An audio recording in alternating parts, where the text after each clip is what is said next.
Okay guys, so this video guys, ang gagawin natin is magkakabit tayo ng cylinder head and syempre lagyan natin ng gasket. So sa paggawa nito guys, ito yung pinaka-risk. Make sure nyo guys na meron kayong torque wrench, head gasket.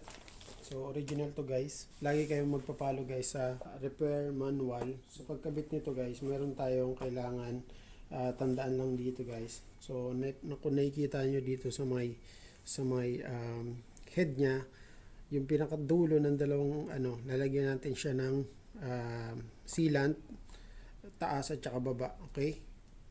And bago natin siya ilagay yung head dito sa may block, okay? And then yung tightening torque spec nya guys is between 23.9 foot-pound to 26.8 foot-pound, and then dalawang set ng 90 degree or 95 degree between then guys, okay? So sa akin prepare ko 24 foot-pound and then 91 degree or 90 degree, okay? So pwede nyo rin gawin guys is 25 foot-pound until 26 foot-pound and then 95 degree or 94 degree. It depends sa kung ano yung gusto nyo, okay? Ito naman guys, hindi kayo maliligaw dito sa pagkabit ng gasket kasi hindi nyo siya pwedeng mapagpalit, okay? So lalagyan natin yung both end. So after natin guys malagyan na, nandiyan na rin gasket, sisit na natin tong cylinder, yung cylinder head.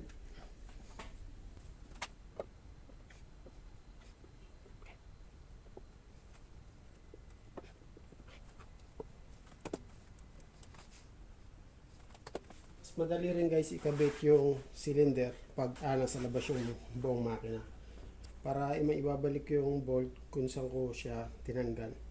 Okay, ito yung tanda ko, dito yung harmonic balancer. So ipasok muna natin guys yung washer. Unahin nyo yung washer. So yung washer guys, yung flat, yung mismong flat, dito yan sa may ilalim, yung medyo may curve sa ibabaw.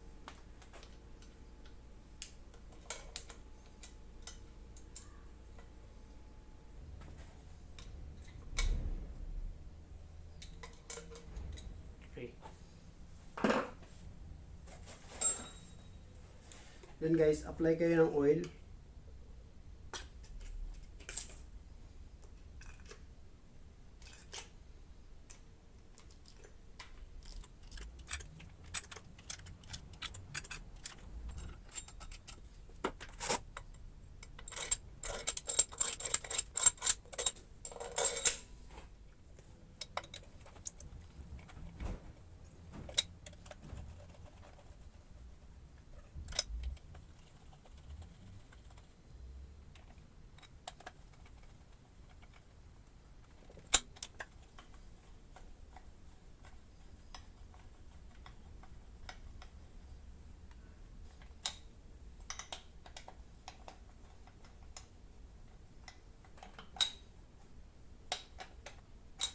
Okay guys, so magsisimula tayo dito sa taas. 1,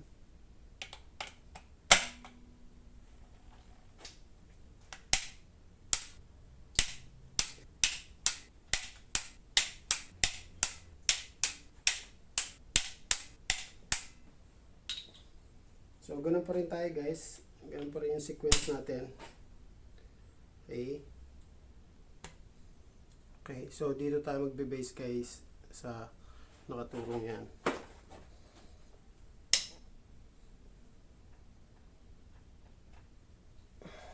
Okay,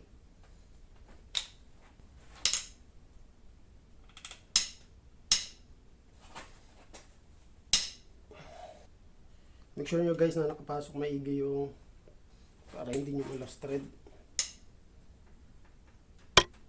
Okay,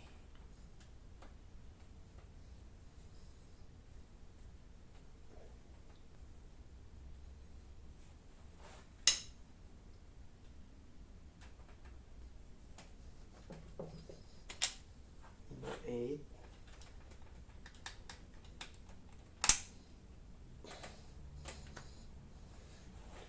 Number 9. Okay.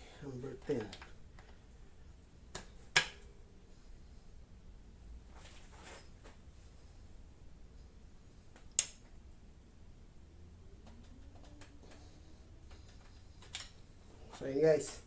So final step na tayo. Another 93 degree.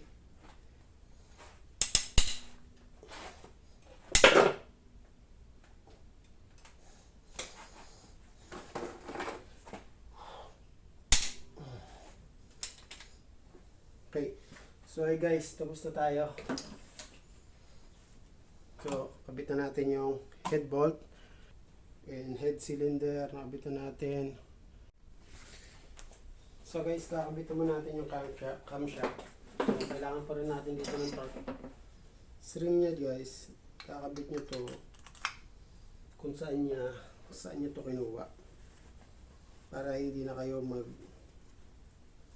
hindi mabago yung kanyang clearance.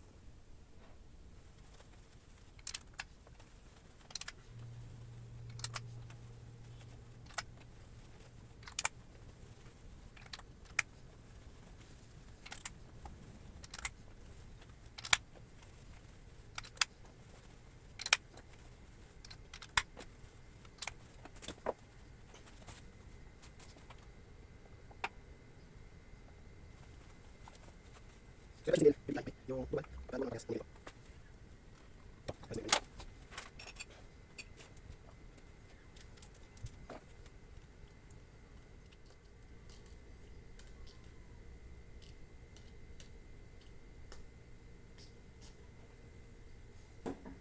so dito naman sa mga takip niya guys, okay, meron yung mga letter, papansin nyo ayan, yung I, intake. So kung makikita nyo itong isa, nakalagay dyan E, exhaust siya.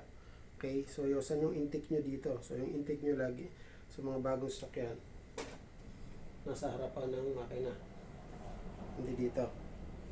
So intake, and then meron yan arrow guys. Okay, so papalo kayo sa arrow. So ibig sabihin yan, papunta doon. Lagi yung arrow niya, lagi nakaturo yan sa harmonic balancer. Kumbaga yan yung front of the engine.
So yun guys, ganun lang pagkakabit niyan. Okay, so now kakabit na natin yung timing chain. So guys, tuturo ko naman sa inyo kung paano magkabit ng timing chain. So, ito yung timing chain guys. Luma na yan. Sa bago guys, klarong-klaro yung mga marking nito ng timing chain. Okay, so dito sa luma, although medyo malabo na, pero kita pa rin naman guys. So, ito, kung mapapansin nyo yan, meron dyan matingkad na kulay. Ito, isa, dalawa, tatlo.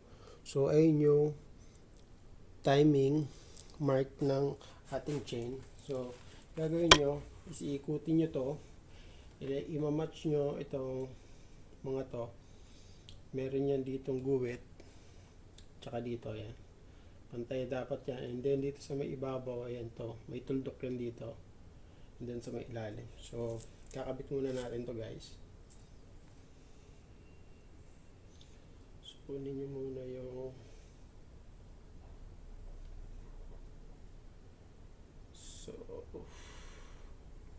I guess this one. So then this one. Okay. And match here.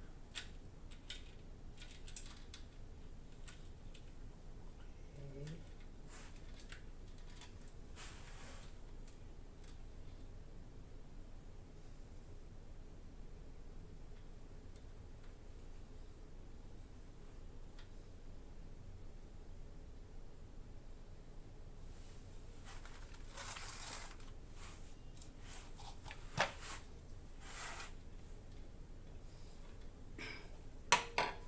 Ayan, kunin nyo itong harmonic balancer. Ikot nyo ito ngayon para magtapat yung